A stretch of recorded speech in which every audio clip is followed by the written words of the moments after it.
शिवाजी महाराज की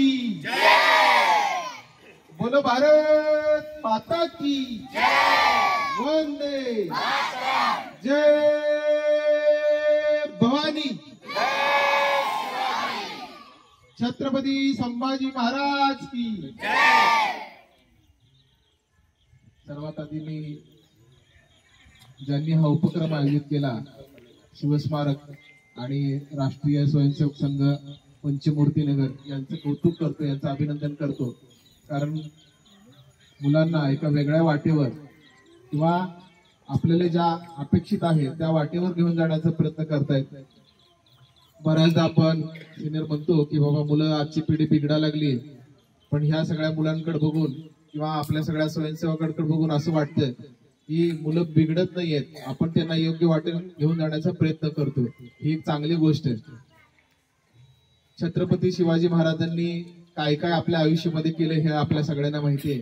वेगवेगळ्या मालिकांमधून वेगवेगळ्या चित्रपटांमधून आपण त्यांचं कारकीर्द पाहिलेलं आहे, त्यांचा इतिहास पाहिलेला आहे। पण आपण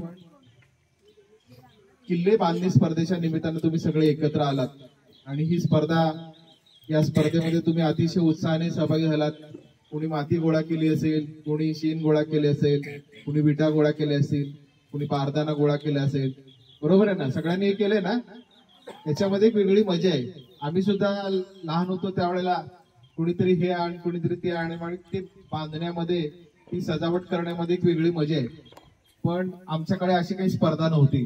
आता ही स्पर्धा होते आणि याची गरज पण आहे, कारण मुलांना अशा पद्धतीनं वेगवेगळ्या किल्ल्या बांधणीच्या स्पर्धांसाठी प्रोत्साहन देणं, त्यांचं कौतुक करणं सुद्धा गरजेचं आहे। आता मी पेशाने पत्रकार आहे। गेल्या 20 वर्षापासून सोलापूरमध्ये सकाळ, संचार, तरुण भारत, सुराज्य, पुढारी यासह वेगवेगळ्या माध्यमांमध्ये पत्रकार म्हणून मी 20 वर्षापासून काम करतोय। सोबतच सध्या स्मार्ट सोलापूरकर नावाने आमचं एक डिजिटल मीडिया आहे। डिजिटलवर आम्ही त्याच्यामध्ये काम करतोय। सोबतच सगळ्यात महत्वाचं, आमचे काही मार्गदर्शक आहेत, डॉक्टर शिवरत्न शेट्टे सर असतील, आमचे मित्र एव्हरेस्टवीर आनंद बनसोडे सर असतील, या सगळ्यांच्या प्रेरणेनं, यांच्या मार्गदर्शनानं आम्हाला गडकोट भ्रमंतीची, निसर्ग भ्रमंतीची आवड लागली आणि आजवर अनेक गड किल्ल्यांना मी स्वतः भेटी दिलेल्या आहेत आणि हजारो सोलापूरकरांना आम्ही या गड किल्ल्यांवर नेलेले आहे आणि नेत आहोत। इको फ्रेंडली क्लबच्या माध्यमातून आम्ही दर महिन्याला एका गड किल्ल्यांना भेटी देत असतो, बरोबर आहे? मी आता काही सामान्य प्रश्न विचारणार आहे, बघणार आहे की कोणाला काय काय माहिती आहे, बरोबर आहे? कुणीही गोंधळ न करता शांतपणे ते सांगायचं किंवा हात वर करायचं, बघूया कोणाकोणाला किती काय काय माहिती आहे। छत्रपती शिवाजी महाराजांचा जन्म कोणत्या किल्ल्यावर झाला? शिवनेरी, बरोबर। आणि शिवनेरी हा किल्ला कुठल्या जिल्ह्यामध्ये आहे? पुणे जिल्ह्यात। तालुका कुठला आहे? तालुका आहे जुन्नर, लक्षात ठेवा, बरोबर आहे?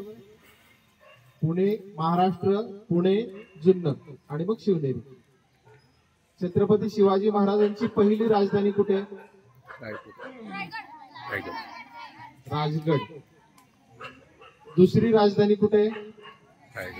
रायगड। आपल्या हिंदवी स्वराज्याची तिसरी राजधानी कुठे?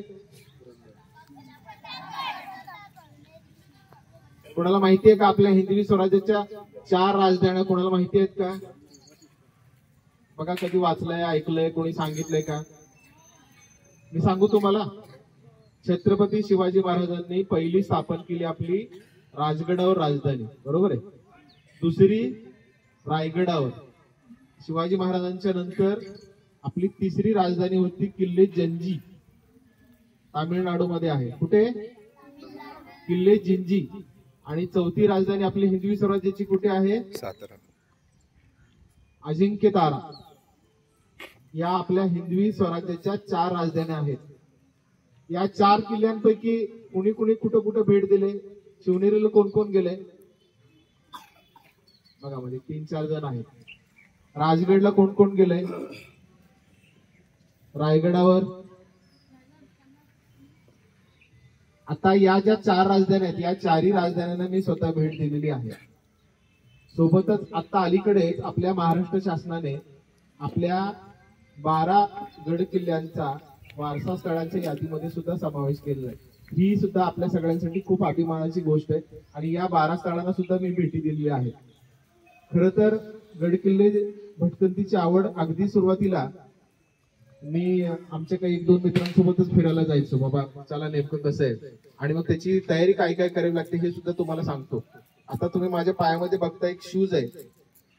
या शूजला खाली ग्रीप आहेत, म्हणजे असे चौकोन किंवा गोल त्याला खाचा असतात. आपण जेव्हा त्या किल्ल्यांवर किंवा डोंगरांवर चढतो त्यावेळेला आपला पाय घसरणार नाही याच्यासाठी आपल्या पायामध्ये मजबूत शूज. आलं का लक्षात तुम्हाला? पाय आपला गच्च बसेल त्या डोंगरामध्ये किंवा त्या मातीमध्ये, याच्यासाठी एखादं चांगलं बूट आपल्या पायामध्ये पाहिजे. बरोबर आहे. आणि जर आपण किल्ल्यावर मुक्काम करणार असो तर अशी एखादी छोटी मॅट म्हणा किंवा अंतरण्यासाठी एखादं छोटी चादर, आणि जर आपल्याला 2 दिवस तिथं राहायचं असेल तर 2 दिवसाचे कपडे हवेत. आणि बऱ्याचदा आपण शाळेमध्ये किंवा फॅमिली सोबत सहलीला जातो त्यावेळेला मात्र आपली चांगली व्यवस्था होते, पण गड किल्ले भटकंतीमध्ये खूप काही चांगली व्यवस्था याच्यासाठी होऊ शकत नाही, कारण आपले गड किल्ले अतिशय दुर्गम भागामध्ये आहेत. बरोबर आहे. आता राजगडावर जर जायचं असेल आपल्याला तर गुंजावणी दरवाजातून वर जावं लागतं. वर पद्मावती देवीचं मंदिर आहे, त्याच्यावर बुरुज आहे, बाले किल्ला आहे आणि पलीकडे खंडोबाच्या माळ्यानं आपण खाली उतरू शकतो. रायगडावर सुद्धा आपल्याला आता अलीकडे बऱ्याच सुविधा झालेल्या आहेत वर चढण्यासाठी. रायगडावर जाण्यासाठी खास करून पूर्णपणे पायऱ्या आहेत आणि आता अलीकडे रोपवे सुद्धा केलेलं आहे. म्हणजे आपण त्या रोपवे मध्ये जसं एखाद्या रिक्षात बसतो तसं बसायचं, बटन दाबलं की आपण वर जातो रोपवेने. अतिशय 3 ते 4 मिनिटांमध्ये आपण किल्ल्यावर पोहोचू शकतो. जिंजीला सुद्धा मी जाऊन आलो. जिंजी किल्ला सुद्धा खूप पाहण्यासारखा आहे. अजिंक्य तारावर सुद्धा मी जाऊन आलो. आपले हे सगळे गड किल्ले म्हणजे आपला इतिहास आहे, आपला तो वारसा आहे. आपण नुसतंच पुस्तकांमध्ये वाचायचं, टीव्हीवर बघायचं, मोबाईलच्या रील मध्ये लाईक करायचं, याच्यापुरतं ते आपल्याला मर्यादित ठेवायचं नाही. तर प्रत्येकाने आपल्या आयुष्यामध्ये गड किल्ल्यांना भेटी देण्याचा छंद जोपासला पाहिजे. आपला तो इतिहास आहे, म्हणजे नुसतंच ते वाचन करून कुणीतरी कौतुक करते म्हणून किल्ले बनवून आपल्याला थांबायचं नाही, तर प्रत्यक्ष त्या किल्ल्यांना भेटी देण्याचा छंद तुम्ही मानला पाहिजे. म्हणजे आयुष्यामध्ये आता तुम्ही विद्यार्थी दशेमध्ये आहात, उद्या कॉलेजला जाल, नोकरीला जाल, तुमचं लग्न होईल, तुमचं आयुष्य सुरू होईल, पण या सगळ्या आयुष्यभराच्या आपल्या वाटचालीमध्ये तुम्ही एक कोपरा किंवा एक आपली निश्चित करून ठेवायचं की मला प्रत्येक गड किल्ल्यांना भेटी द्यायच्या आहेत. एरवी पर्यटनाला गेल्यानंतर खूप खर्च होतो, बरोबर आहे, हॉटेलिंगला असेल, प्रवासाला असेल, पण गड किल्लेची भटकंती असेल ती त्या मानाने खूप स्वस्त आहे.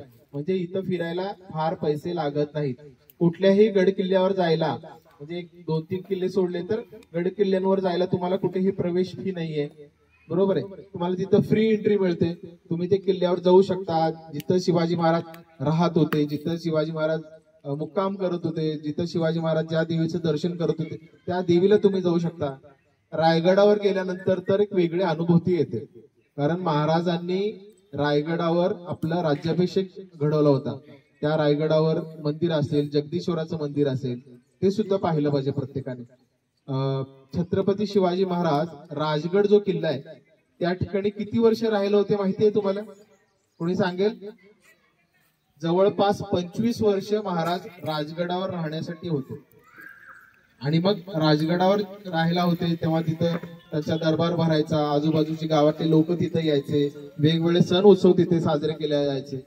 पण कालांतराने शत्रू जसं जसं राजगडाच्या जवळ येत गेला त्यावेळेला महाराजांनी आणि त्यांच्या मावळ्यांनी ठरवलं की बाबा आता आपला जो ठिय्या आहे किंवा आपले जे सत्ता केंद्र आहे ते दुसऱ्या ठिकाणी हलवलं पाहिजे. त्याच्यानंतर महाराजांनी रायगडावर आपली वस्ती बसवली. त्या ठिकाणी वेगवेगळे राजवाडे बांधले, मंदिरं बांधले, तलाव बांधले आणि मग तिथं राज्याभिषेक झाला. महाराजांच्या आयुष्यामध्ये बऱ्याच घटना आहेत ते गड किल्ल्यांच्या रिलेटेड आहेत. म्हणजे तुम्हाला माहितीये पन्हाळ्यावरून महाराज सुटले आणि विशाळगडावर गेले, ही गोष्ट कोणाकोणाला माहितीये? म्हणजे आपला तो इतिहास आहे तो प्रत्येकाने माहिती करून घेतलाच पाहिजे. पन्हाळगड ते पावनखिंड ही मोहीम दरवर्षी असते. डॉक्टर शिवरत्न शेट्टी सर यांच्या मार्गदर्शनाखाली ही मोहीम असते. मी सांगतो आपल्या मान्यवरांना सुद्धा, पन्हाळगडापासून ही मोहीम सुरू होते आणि पावनखिंडी पर्यंत जाते. म्हणजे ज्या वाटेने छत्रपती शिवाजी महाराज आणि मावळे 350 वर्षापूर्वी चालत त्या जंगलातून गेले होते त्या वाटेने चालत जाण्याची ती मोहीम असते. म्हणजे जुलैचा महिना असतो, धो पाऊस असतो, सगळीकडे चिखल, पाऊस, शेवाळ असं वातावरण असतं आणि त्या वातावरणामध्ये आपण चालत जायचं. जवळपास 3 दिवस लागतात चालत जायला आणि 53 किलोमीटरचं अंतर आहे. काही लोक एका दिवसात पण करतात, पण खूप धावपळ होते. आम्ही ते 3 दिवसामध्ये कव्हर करतो. पन्हाळगडावरनं निघायचं चालत. तसं आता आपण चाकर शिवबाचं होणारे गाणं म्हणलं, शिवाजी महाराजांच्या घोषणा दिल्या, अशा घोषणा देत देत देत देत एक एक एक एक एक एक गावं करत पहिल्या दिवशीचा मुक्काम असतो खोतवाडी गावामध्ये. आणि मग पुन्हा सकाळी उठायचं, तयार व्हायचं, पुन्हा पुढच्या प्रवासाला सुरुवात करायची. दुसऱ्या दिवशीचा मुक्काम असतो पांढरपाणी गावामध्ये आणि मग पुन्हा तिसऱ्या दिवशी जायचं आपण पावनखिंडीमध्ये, जिथं छत्रपती शिवाजी महाराजांचे मावळे, खास करून आपल्याला माहिती आहे बाजी प्रभू देशपांडे, तानाजी पिक्चर कोणी कोणी बघितलाय अजय देवगणचा, याच्यामध्ये तुम्हाला तो सगळा युद्धाचा प्रसंग दाखवलेला आहे. तो त्या परिसरात घडलेला आहे, पावनखिंड परिसरामध्ये.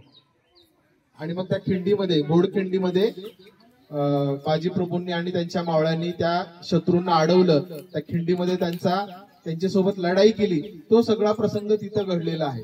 म्हणजे आज 350 वर्षानंतर सुद्धा आपण तिथे गेल्यानंतर आपल्या डोळ्यासमोर ते उभं राहतं किंवा किती सगळ्या अडचणी होत्या. म्हणजे आता रस्ते तर झालेत, तेव्हा काही रस्ते नव्हते, तेव्हा वाहनं नव्हती, एकतर चालत जायचं किंवा घोड्यावर जायचं किंवा मग पालखीतून जायचं, एवढेच साधनं होती. आता आपण बस न कार न तिथं जाऊ शकतो, ते सगळं पाहू शकतो. प्रत्येकाने आपल्या आयुष्यामध्ये एकदा तरी शिवनेरीला भेट दिलीच पाहिजे, राजगडावर गेलंच पाहिजे, रायगडावर गेलं पाहिजे, जिंजीला गेलं पाहिजे, अजिंक्यताराला गेलं पाहिजे आणि पावनखिंडीला सुद्धा गेलं पाहिजे. ही सगळी ठिकाणं अतिशय पवित्र आहेत. म्हणजे आमचे जे वरिष्ठ आहेत ते आम्हाला सांगतात की तुम्ही त्या गड किल्ल्यांच्या दगडांना जर कान लावला तर तुम्हाला त्या मावळ्यांचा आवाज येईल. तुम्ही त्या भावनेनं ते सगळं ऐकलं पाहिजे, त्यांच्याशी, त्या गड किल्ल्यांशी तुम्ही त्या पद्धतीने संवाद साधला पाहिजे.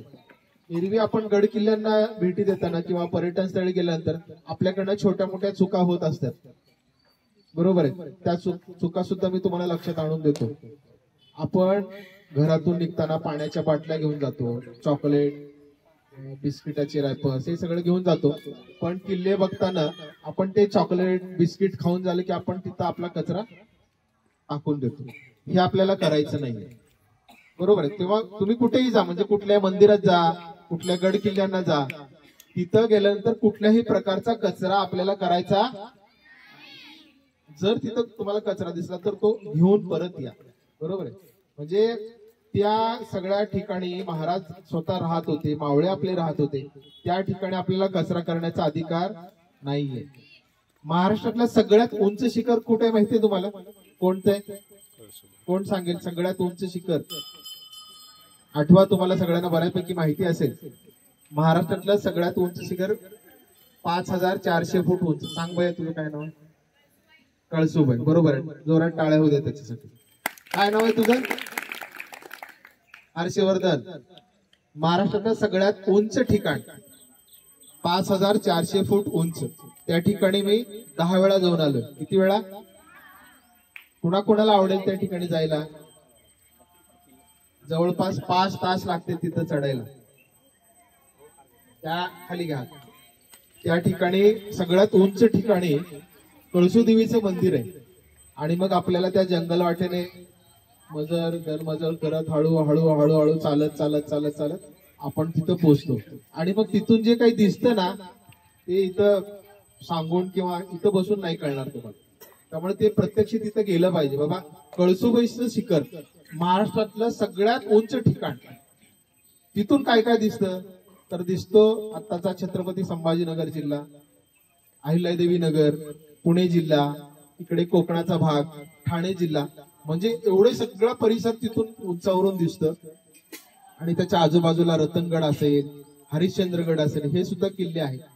आणि मग या कळसूबाईला सुद्धा तुम्ही जाण्याचा एक निश्चय केला पाहिजे. बाबा, सगळ्यात उंच ठिकाणी सुद्धा आपण गेलं पाहिजे, कारण आपला सगळा इतिहास हा गड किल्ल्यांनी, डोंगरांनी आणि या सगळ्या इतिहासांनी घडलेला आहे. त्यामुळे या ठिकाणी तुम्ही सगळ्यांनी भेट द्या. आता एरवी दिवाळी आल्यानंतर तुम्ही पालकांना फटाके असेल, नवीन कपडे असेल हे मागतात, पण या निमित्तानं किल्ले बांधणी स्पर्धेच्या निमित्तानं मला तुम्हाला एक आवाहन करायचं किंवा विनंती करायचं. यंदाच्या वर्षापासून किंवा पुढच्या वर्षापासून कोणीही फटाके उडवायचे नाहीयेत. त्या फटाक्यांचा पैसा एकत्र करायचा, गल्ल्यात टाकायचं आणि त्यांना सांगायचं, मम्मी पप्पा मला तुम्ही राजगडाला घेऊन जा, रायगडाला घेऊन जावा किंवा शिवनेरीला दाखवा, किंवा आई वडिलांना शक्य नसेल तर शाळेमधल्या शिक्षकांना सांगायचं, तिथंही शक्य नसेल तर शाखेमध्ये सांगा. शाखेकडून आपण प्रयत्न करू की बाबा एखाद्या दिवशी मुलांना एखादा किल्ला दाखवण्याचा प्रयत्न करू. पण तुम्ही हे सगळं बघायचंय आणि पुढच्या पिढीपर्यंत आपल्याला पोहोचवायचंय. जसं आम्हाला कोणीतरी सांगितलंय तसं आम्ही तुम्हाला सांगतोय. गड किल्ल्याला गेलं पाहिजे, तिथं स्वच्छता ठेवली पाहिजे, तिथला इतिहास जाणून घेतला पाहिजे. आणि महाराजांना फक्त इथं शाखेमध्ये येऊन या मंदिराच्या पटांगणात बसून अभिवादन करता येणार नाही, तर प्रत्यक्ष गड किल्ल्यांना तिथं जा, जिथं महाराज राहत होते, ज्या दगडांवर महाराज बसत होते त्या दगडांवर तुम्ही डोकं टेकवा. हिरोजी इंदुलकरांनी महाराजांनी विचारलं हिरोजी इंदुलकरांना की बाबा तुम्हाला काय हवंय, तुम्ही एवढा मोठा रायगड बांधलाय आमच्यासाठी. तर त्यांनी म्हटले की काही नको माझ्यासाठी, फक्त एका दगडावर माझं नाव द्या, त्याने तो दगड तुमच्या पायाखाली आला पाहिजे असे नियोजन करा. म्हणजे जेव्हा महाराज त्या जगदीश्वराच्या मंदिरात चालत जातील त्यावेळेस ते दगड खाली पायामध्ये महाराजांच्या आलं पाहिजे. त्यांची अशी भावना होती की महाराज कायम माझ्या सोबत असायला पाहिजे. आज सुद्धा तो दगड रायगडावर आहे. तुम्ही तिथे गेल्यानंतर त्या दगडाला स्पर्श करा. कधी काळी महाराजांनी इंदुलकरांनी त्या दगडाला स्पर्श केला असेल. आता 4 दिवसानंतर आम्ही कोकणामधल्या सिंधुदुर्ग किल्ल्यावर चाललोय. तिथं सुद्धा महाराज राहायला होते, त्या किल्ल्यामध्ये महाराज जात होते. तो किल्ला महाराजांनी स्वतः बांधून घेतलेला आहे. म्हणजे आपल्या आयुष्यामध्ये प्रत्येकाने चित्रपट पाहायला लोक जातात, हॉटेलला जातात, चायनीज खायला जातात, भारी भारी कपडे घेतात, दिवाळीमध्ये प्रदूषण करणारे फटाके उडवतात. हे सगळं तुम्ही करा न करा, पण गड किल्ल्यांना भेटी दिल्याच पाहिजे. कोणाकोणाला पटतं हे केलं पाहिजे असं वाटतंय. नुसतं छत्रपती शिवाजी महाराज की जय म्हणून चालणार नाही आपल्याला. तर गड किल्ल्यांना भेटी द्या आणि त्याचं संवर्धन पण करा. हात खाली घ्या. म्हणजे गड किल्ल्यानंतर गेल्यावर कुठल्याही प्रकारचा कचरा करायचा नाही, कुठल्याही प्रकारचा गोंधळ करायचा नाही. अनेकदा मुंबई पुण्यातून येणारे किंवा IT मधल्या लोकांकडून गड किल्ल्यांवर आम्हाला असं दिसून येतं की कोणीतरी पिक्चरच्या गाणी लावले आणि किल्ल्यावर चढा लागला. हे नाही चालणार. आपल्याला तिथं महाराजांचीच गाणी ऐकायची, देवाचीच गाणी ऐकायची, तरच त्या वातावरणामध्ये आपण मिक्स होऊ शकतो. त्यामुळं आजच्या या किल्ले बांधणी स्पर्धेच्या निमित्तानं मला या ठिकाणी आयोजकांनी बोलवलं. आपल्या सगळ्यांशी संवाद साधण्याची संधी उपलब्ध करून दिली आणि तुमची सगळ्यांशी बोलता आलं. जसं की मी सुरुवातीला म्हणालो, भावी पिढीचं खूप अवघड आहे असं म्हणतो आपण, पण या सगळ्या मुलांकडे बघून असं वाटतंय की बाबा मुलं योग्य वाटेने चाललेली आहेत. संघाच्या शाखेतून, शिवस्मारक कडून, इको फ्रेंडली क्लब कडून किंवा आपल्या सगळ्यांकडनं आपण मुलांना योग्य वाटेने घेऊन जाण्याचा प्रयत्न करत आहोत. त्यामुळे तुमच्या स्वतःसाठी जोरात टाळ्या होऊ द्या, आयोजकांसाठी जोरात टाळ्या होऊ द्या. असा हा उपक्रम या ठिकाणी त्यांनी आयोजित केला आणि मला या ठिकाणी आपल्या सगळ्यांशी संवाद साधण्याची संधी उपलब्ध करतो. धन्यवाद.